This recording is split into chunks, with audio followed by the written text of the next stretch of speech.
La leyenda real del sombrerón en Guatemala.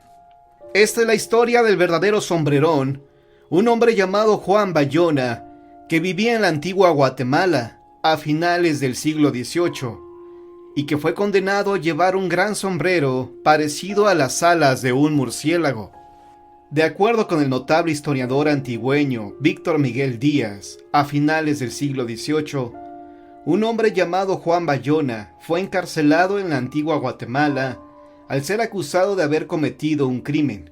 Mientras aguardaba el juicio en su celda, un día se desesperó y escribió unos mensajes que fueron considerados diabólicos. El tribunal de la Inquisición lo condenó a asistir a misa todos los domingos usando un enorme sombrero con forma de alas de murciélago. Juan Bayona se convirtió en el hazmerreír de la ciudad capital. Le apodaron el sombrerón y se burlaban del hombre de pequeña estatura que apenas y se distinguía debajo del enorme sombrero. Hasta que un domingo Juan no asistió a misa. Fue encontrado frío y tieso en una calle de la ciudad. Junto al horrible sombrero, Juan Bayona había terminado con su existencia.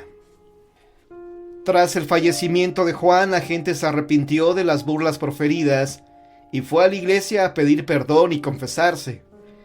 Pero nada fue suficiente para evitar que el fantasma de su recuerdo los persiguiera hasta el más allá.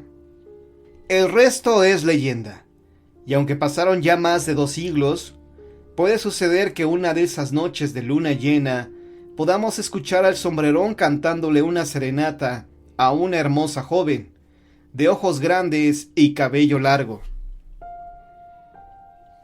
El espíritu de Juan. Me llamaba Juan Bayona. Nací en 1742 en la ciudad de los capitanes generales, de los arzobispos y de los héroes, hombres y mujeres soñadores y alucinados por su amor a la fe. Aún era pequeño cuando fallecieron mis padres. Aunque un tío me recogió y me dio pan y abrigo, siempre fui un niño triste y crecí con muchas penalidades. En 1772 contaba con 30 años de edad. Mi figura no era muy agradable. Tenía una nariz larga y torcida hacia un lado, una boca grande y una hilera de dientes largos. Era de baja estatura y tenía un carácter insoportable. Una noche en las calles de Antigua reinaba un silencio de tumba. Algunos serenos, medrosos y friolentos, se refugiaban en sus grandes capones, tratando de ver en las tinieblas, pero no vieron que le quitaron la vida a un cristiano en la calle de los Plateros. Al día siguiente del suceso, las autoridades sospecharon de mí. Por eso me encerraron en un calabozo de la cárcel pública. El alcalde era don Francisco Sánchez, y ahí me quedé. Pasé varios días pensando en la injusticia de estar preso. Como no era culpable, me daba rabia. No sabía a quién acudir para que me ayudara. Una tarde, para matar el tiempo, escribí en un papel algunas frases que llegaron a las manos del alcalde y del arzobispo. Ellos se asustaron. Dijeron que eran invocaciones satánicas. En mi escrito únicamente pedí ayuda al diablo y a su madre, la diabla. A cambio, ofrecía irme con ellos cuando falleciera. Según consta en un acta suscrita el 4 de agosto de 1772, el alcalde de Antigua, Ventura de Náxera, pidió al comisario de la Inquisición y prebendado de la Santa Iglesia Catedral, Antonio Cortés, estudiar el papel y emitir sentencia para su autor. El Tribunal del Santo Oficio me condenó a que fuera todos los domingos a escuchar misa en la catedral. Debía llevar los brazos en cruz, la espalda desnuda y la cabeza cubierta con un gran sombrero que parecían alas de murciélago. Al principio me resistí, pero como la voz de la iglesia era la última palabra, cumplí. Causé risa. La gente se burló de mí y desde entonces todos me gritaban: ¡Ahí va el sombrerón! El primer domingo fue tan solo el inicio del largo martirio que Juan Bayona tenía que vivir, pero no fue por mucho tiempo. Su extraña estampa, ya familiar entre la gente de su época, no pudo soportar mucho tiempo el ridículo castigo. Un domingo desde muy temprano, Las campanas de la catedral comenzaron a llamar a misa. La mayoría de feligreses presurosos atendieron su llamado. Solo uno no lo hizo, porque junto con su horrible sombrero yacía frío y exánime en una calle de la ciudad. Al fin la parca se había compadecido del infortunio de Juan Bayona, dándole su beso fatal. Al propagarse la noticia, mucha gente se conmovió con un hálito de temor o tristeza. Rezaron por él y le pidieron perdón a Dios y al arzobispo, y se confesaron. Juan falleció físicamente, pero el fantasma de su recuerdo persiguió a los vecinos de Antigua.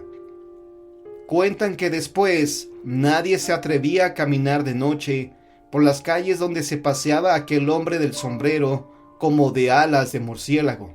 Una leyenda había nacido, la leyenda del sombrerón de Guatemala. El llanto de una mujer de blanco. Un día a doña Chula le sucedió una extraña experiencia que la dejó marcada por el resto de sus días. Ella tenía la rutina de levantarse todos los días a las 5 de la mañana para hacerle el almuerzo a su esposo. El señor trabajaba en lo que antes eran los talleres de ferrocarriles mexicanos. Ese día doña Chula tenía su casa llena de gente, porque estaban de visita algunos de sus hijos, quienes estaban acostados en el piso de la sala. Mientras doña Chula alistaba todo para preparar el lunch, escuchó algo que le pareció como si alguien llorara en el patio trasero de su casa. Ella se asomó intrigada por lo que había oído. Al asomarse, miró de espaldas a una mujer vestida de blanco, pero no le prestó mucha atención, porque pensó que la mujer que estaba viendo era su hija, que probablemente había salido al baño que se encontraba afuera. Así que después de asomarse se volvió a la cocina, concentrándose en preparar los alimentos para el lunch de su esposo. En ese momento, a sus espaldas, se escuchó de nuevo un escalofriante llanto, pero ahora fue adentro de la casa. Cuando ella se giró hacia donde escuchó el llanto, sintió un gran miedo que le inundó todo el cuerpo, pues ante ella, a tan solo unos metros de distancia, se encontraba aquella mujer de blanco, pero no simplemente dentro de su casa, sino que estaba flotando sobre sus hijos que en esos momentos aún se encontraban dormidos en el piso.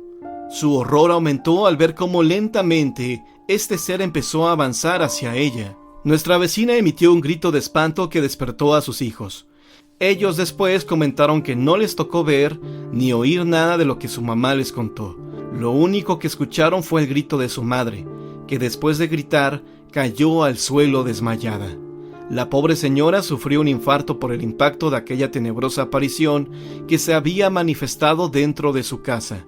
Nunca supieron a ciencia cierta qué había asustado tanto a doña Chula. Sin embargo, los vecinos comenzaron a contar que por la calle Melchor Ocampo seguidos se escuchaban llantos muy parecidos a los que doña Chula decía haber oído, por lo que la gente llegó a la conclusión de que el espíritu que doña Chula había visto se trataba del alma en pena de la Llorona. Nuestra vecina duró 2 meses hospitalizada después de esta experiencia. Cuando salió del hospital a los 6 meses, murió su esposo, y al año la pobre tuvo la desgracia de volver a ver a la Llorona.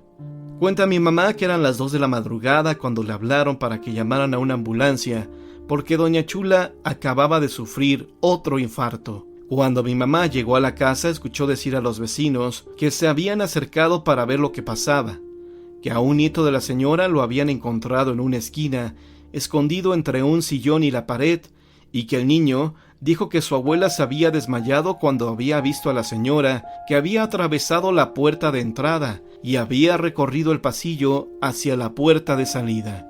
Nuestra vecina estuvo 2 semanas más hospitalizada. Cuando recuperó la conciencia, ya no podía hablar, solo balbuceaba. Doña Chula falleció a los pocos días. Quienes la vieron dicen que su cara expresaba un gran horror, motivo por el cual la familia había decidido sellar el ataúd para que nadie viera su rostro. Actualmente la casa está en ruinas, ya que después de lo acontecido, ninguno de los 6 hijos quiso vivir ahí. Mi abuela contaba que años atrás, cuando Empalme tenía poco de haber sido fundado, una muchacha que vivía en esa misma calle se había enamorado de un hombre quien le arrebató su inocencia. y después no había querido casarse con ella, por lo que la muchacha, llena de dolor y tristeza, se quitó la vida. Algunas personas decían que el espíritu que lloraba era esa pobre chica, otros más decían que era la Llorona. De lo que estaban seguros era de que algo muy aterrador había tomado la vida de doña Chula, algo que quizá aún siga ahí. La vecina de la bruja. Cuenta una leyenda de principios de la época de la colonia, que en un poblado de Zacatecas, la señora María del Refugio Rojas fue acusada ante el Santo Oficio por su vecina, doña Bernardina de Albornoz, de renegar de Dios, de cometer actos demoníacos y de comerciar con la voluntad de las personas, entre otras cosas. Declaró bajo juramento de verdad que María del Refugio le decía y se quejaba constantemente de que siempre había sido despreciada por Dios y por su misericordia, y por eso no sentía ningún tipo de remordimiento al blasfemar sobre él. En lugar de hacer como cualquier otra mujer de la época y vivir de lo que su marido le podía ofrecer, ella había aprendido las artes de las hierbas y los menjurjes para luchar contra lo que Dios no había podido hacer bien, corresponder a amores desesperados. Así pues, doña María la hacía de Celestina entre los enamorados del lugar, y dicen, según cuentan los testigos anónimos, que para tal labor era en efecto muy diestra, y en cuanto a hacer hechicerías del corazón, era una de las mejores embaucadoras. Siempre que la vecina se asomaba a la casa de doña María, la veía desde lejos mezclando y buscando entre la estantería filtros y pócimas, ingredientes extraños y secos, que atesoraba como oro. Cierto es que ese era su tesoro, pues cobraba unas consultas y hechicerías a muy buen precio, y cuando la persona que requería su ayuda no tenía dinero, entonces ella le pedía un pago en especie. Lo cierto es que doña María jamás perdía dinero o trabajos, nunca regalaba nada, y hasta llegaba a pedir animales o comida como pago. Dijo también doña Bernardina que a veces, cuando le espiaba de madrugada, la podía ver salir muy entrada la noche dirigiéndose camino al cementerio.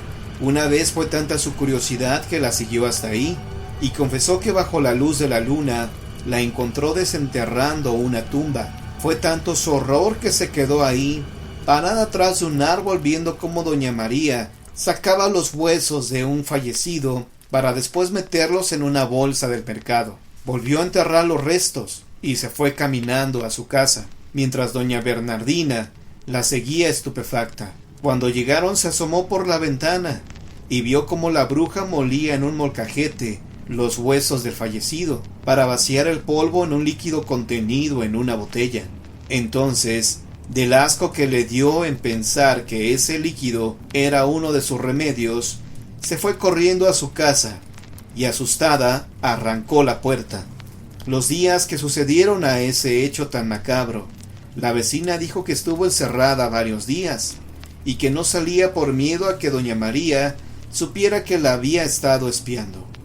Pero una vez que tomó fuerzas, fue corriendo al edificio de la Santa Inquisición a dar fe de las declaraciones que tenía para ellos sobre su vecina doña María, quien una vez acusada fue recluida en los calabozos del Santo Oficio, entre torturas indescriptibles, para no ver la luz del día nunca más. Cuentan todavía los abuelos del pueblo esta historia, y que la bruja regresa cada determinado tiempo para tomar venganza de aquella vecina que la delató, llevándose a alguno de sus descendientes. Al menos eso es lo que se dice todavía en este pueblo, pero nadie ha investigado minuciosamente los hechos.